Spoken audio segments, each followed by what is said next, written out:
जयपुर से विनोद पूछ रहे हैं कि अगर कोई विल को चेंज करे तो क्या होगा। मान लीजिए विल बना ली है स्टार्टिंग में और उसके बाद क्या बाद में वो किसी तरीके की चेंज अगर कोई करना चाहे तो फिर क्या होगा? Always revocable, right. आप एक विल में लिखो मैंने इररेवोकेबल विल बनाई, अगले दिन चेंज कर सकते हो कि विल बाय नेचर इज रेवोकेबल, मतलब ऑलवेज चेंजेबल, राइट। विल को चेंज करने का तरीका क्या है? विल को चेंज करने का तरीका क्या है? उसके लिए एक डॉक्यूमेंट बनता है, इसे कहते हैं codicil. Codicil is a document which changes some part of the will, right. तो जैसे मैंने कहा कि पैरा 5 इस विल का जो मैंने ओरिजिनली बनाई, ये मुझे ये नहीं रखना, मुझे कुछ चेंज करना है, तो एंटायर विल नहीं बनाओगे आप दोबारा। आप खाली एक डॉक्यूमेंट बनाओगे जो पैरा 5 बताएगा, पैरा 5 उसमें मत पढ़ना, इसमें से पढ़ लेना। इसको कहते हैं कोडिसिल। तो कोडिसिल बना सकते हैं या आप एंटायरली न्यू विल बनाएं और दोनों को रजिस्टर करा दें। लेकिन सर अगर मान लीजिए विल को ही कोई चैलेंज करता है फिर तो will is always challengeable, right. Challenge करने से नहीं रोक सकता मैं, पर हाँ मैं ये इंश्योर कर सकता हूं कि इसको चैलेंज करने के बाद जो चैलेंज कर रहा है वो चैलेंज को जीतेगा नहीं, और उसके लिए मुझे कुछ सावधानियां बरतनी होंगी विल में। पहली बात, मुझे इस विल को प्रॉपरली टाइप करना पड़ेगा, एटलीस्ट 100 रुपीज के स्टैम्प पेपर पे जिसमें पर्पस लिखा हो विल। फिर मुझे कहना पड़ेगा कि 2 विटनेसेस के सामने इसमें साइन करे, और वो दोनों विटनेसेस ने एक दूसरे को साइन करते हुए देखा, मुझे भी साइन करते हुए देखा। तीसरा, मैं इसको रजिस्टर कराता हूँ एक सब रजिस्ट्रार ऑफिस में। अब इसको चैलेंज करना डिफिकल्ट हो जाएगा क्योंकि विटनेस पक्के हैं, रजिस्ट्रेशन पक्का है, इसकी कॉपी सब रजिस्ट्रार ऑफिस में। पर मैं कह रहा हूँ मुश्किल है, असंभव नहीं है। दुनिया में कोई ऐसी विल बनी ही नहीं जिसको चैलेंज ना कराया सकता, और ये विल की सबसे बड़ी कमी है। जो पूरी करता है ट्रस्ट को चैलेंज नहीं कर सकते, क्योंकि ट्रस्ट आपने अपने जीवन में बनाई, प्रॉपर्टी ट्रांसफर कर दी, आपके जीते जी होगा चैलेंज, और आपके जीते जी कोई चैलेंज नहीं करता। आपके मृत्यु के बाद ही लोग चैलेंज करते हैं, क्योंकि आप डिफेंड करने के लिए हो ना अभी तो। आप जो डिफेंड करने के लिए नहीं होगे तो लोग चैलेंज करेंगे, राइट। और आमतौर पर लोग सर बैंक अगर कोई भी अकाउंट है उसमें नॉमिनी पहले से ही जो दर्ज है वो करवा देते हैं और उसके बाद फिर वो फ्री हो जाते हैं, निश्चिंत हो जाते हैं। क्या नॉमिनी कानूनी मालिक का जो हक है वो देता है, वो कानूनी मालिक बन जाता है उसका? नहीं, nominee is not the owner, nominee is just the caretaker और the control of the property. ये हम बार बार बताते हैं। तो नॉमिनेशन पे विश्वास ना करें। नॉमिनेशन करने से आप किसी को मालिकाना अधिकार नहीं दे रहे, नॉमिनेशन देकर आप उसे खाली बांटने का अधिकार दे रहे। इंडिया में 2 प्रोडक्ट ऐसे हैं जहाँ पे नॉमिनी ओनर बन जाता है।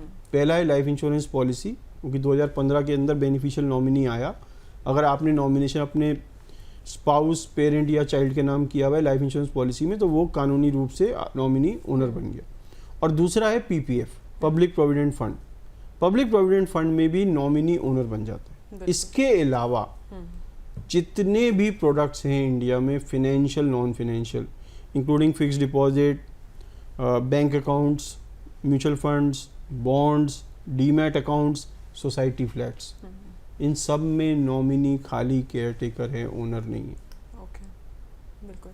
सर मान लीजिए कोई भी चाइल्डलेस कपल एस्टेट प्लानिंग शुरू कर रहा है, तो किस तरह अगर उसको अपडेट करना है तो क्या किसी तरीके का अपडेट उसमें हो सकता है? कैसे अपडेट उसे करना चाहिए? नहीं, तो वो डिपेंड करता है आपने डॉक्यूमेंट क्या बनाया और वो डॉक्यूमेंट अपडेटेबल है या नहीं। Will is always updatable. Will तो हमने कहा कि हमेशा रेवोकेबल होती है, चेंजेबल होती है, कितनी बार भी चेंज करो। हाँ, पर अगर चाइल्डलेस कपल ने जॉइंट विल बनाई है और एक की डेथ हो गई तो सर्वाइवर चेंज नहीं कर सकता, अब वो इरेवोकेबल हो गई, वो याद रखिएगा। ट्रस्ट भी कई तरीके की होती है, रेवोकेबल, इरेवोकेबल, डिस्क्रिशनरी, स्पेसिफिक। तो depending on the type of the trust आप डिसाइड बता सकते हैं कि भाई ये चेंज हो सकती है या नहीं हो सकती, राइट। जो बाकी डॉक्यूमेंट्स हैं लाइक लेटर ऑफ गार्डियनशिप, तो वो तो इनका चाइल्डलेस कपल है, इसको तो जरूरत ही नहीं होगी। Like springing durable power attorney, इसको चेंज कराया सकते हैं, वो रेवोकेबल होती है, राइट। जिससे कि आपको सर्वाइविंग स्पाउस को आप अपने एसेट्स को ऑपरेट करने की पावर जिससे आप देते हो। अगर मैं इनकैपेसिटेट हो जाऊँ, है ना, बीमार पड़ जाऊँ, कोमा में चला जाऊँ, पैरालिटिक हो जाऊँ, मेंटली अनसाउंड हो, उसको आप चेंज कर सकते हो कभी भी, right. Living will is also changeable, जिसमें एंड ऑफ लाइफ डिसीजन लेते हैं, तो ये सब चीज़ चेंज हो सकती है आराम से। तो ये कुछ चीज़ें हैं जो चेंज हो सकती हैं अगर आप अपडेट करना चाहते हैं एस्टेट प्लानिंग अगर आप कर रहे हैं। मान लीजिए सर कपल्स अगर जो चाइल्डलेस कपल्स हैं अगर वो एस्टेट प्लानिंग कर रहे हैं तो कौन सी ऐसी 3 बातें हैं जो उनको ध्यान में रखनी चाहिए? तो चाइल्डलेस कपल जैसे सबसे पहले मैंने कहा कम्युनिकेशन इज की, कि आप एज कपल्स डिसाइड करें कि हम दोनों में से एक नहीं रहेगा तो क्या होगा, हम दोनों नहीं रहेंगे तो क्या होगा। वो एग्रीमेंट क्रिएट करना सबसे ज़्यादा ज़रूरी है। फिर जो हम दोनों चाहते हैं इन स्थितियों में वो कैसे होगा और कैसे हम इंश्योर करेंगे अगर ये चीज़ जो हम चाहते हैं यही हो और कुछ ना हो। तो इस बारे में आप बात करें, विशेषज्ञ की सलाह लें, वो डॉक्यूमेंट्स क्रिएट करें, प्रॉपर्टीज़ को ट्रांसफ़र करें, उसके टाइटल्स चेक करें, उसमें नॉमिनेशन ठीक करें, बहुत सारी चीज़ें। आप लेटर ऑफ गार्ड वो आप स्प्रिंगिंग ड्यूरेबल पावर अटॉर्नी बनाएं, आप लिविंग विल बनाएं, एक दूसरे को right the end of life decision decide करने का अंडर वेरियस सिचुएशन। तो वो सब चीज़ें अगर आप करते हैं तो आप बहुत आसानी से अपनी एस्टेट प्लानिंग बहुत आराम से कर पाएंगे। बिल्कुल। और जॉइंट मिरर विल के बारे में भी आपने बताया था, वो भी बहुत ज़्यादा ज़रूरी हो जाती है। बहुत ज़्यादा ज़रूरी। बिल्कुल, बहुत शुक्रिया सर, विस्तार से आपने बताया कि चाइल्डलेस कपल्स अगर स्टेट प्लानिंग करते हैं तो किन बातों का ध्यान वो रख सकते हैं और साथ ही क्या क्या उनको करना चाहिए। तो बहुत शुक्रिया आपका। तो देखा आपने, एस्टेट प्लानिंग सिर्फ बच्चों वाले परिवारों के लिए ही नहीं है बल्कि चाइल्डलेस कपल्स के लिए भी और ज़्यादा ज़रूरी हो जाता है। सही समय पर विल या फैमिली ट्रस्ट बनाकर आप अपने भविष्य और संपत्ति दोनों को सुरक्षित कर सकते हैं। अगले हफ्ते फिर मिलेंगे, तब क्या होगा में एक नए मुद्दे के साथ। तब तक देखते रहिए अमर उजाला द बोनस।